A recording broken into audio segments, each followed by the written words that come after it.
C'est un congrès crucial pour la première force politique européenne. Le PPE, le Parti populaire européen, se réunissait mardi et mercredi à Rotterdam pour élire son nouveau président avec pour mission enrayer le déclin politique de la formation. Le nouvel homme fort du groupe, l'Allemand Manfred Weber, s'engage à reconstruire la confiance. Nous le ferons à nouveau ensemble en tant que PPE. La formation n'oublie pas les lourdes défaites de ces derniers mois. En Allemagne, la CDU et la CSU ont obtenu leur plus mauvais score depuis la Seconde Guerre mondiale.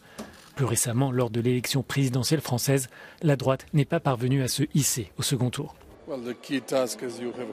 La tâche principale sera, comme vous venez de l'entendre de la part du président nouvellement élu, Manfred Weber, de consolider le parti avant les élections, de revigorer nos membres dans tous les États membres de l'Union européenne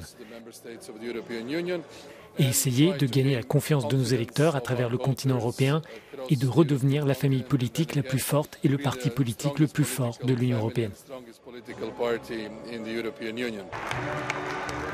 Le nouveau dirigeant, Manfred Weber, conserve aussi son rôle de président du groupe PPE au Parlement européen.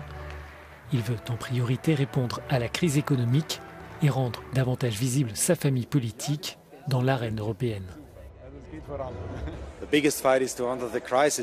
La plus grande des crises est de gérer les crises du moment dans le contexte de la réalité européenne. Cela veut dire apporter la bonne réponse à la guerre et éviter la récession économique en Europe dont les citoyens souffrent. Le PPE est le parti du comment. Nous savons comment gérer les choses et c'est ce que nous allons faire. Le PPE est un roc, nous rapprochons les choses, nous unifions les positions. De la gauche et parfois de l'extrême droite, nous voyons des propositions idéologiques. C'est contre quoi nous devons lutter, mais de façon démocratique. Le PPE, qui a rompu avec le Fidesz du Premier ministre hongrois, s'engage à lutter contre le populisme. Le parti espère obtenir des succès lors des prochains scrutins en Suède et en Finlande.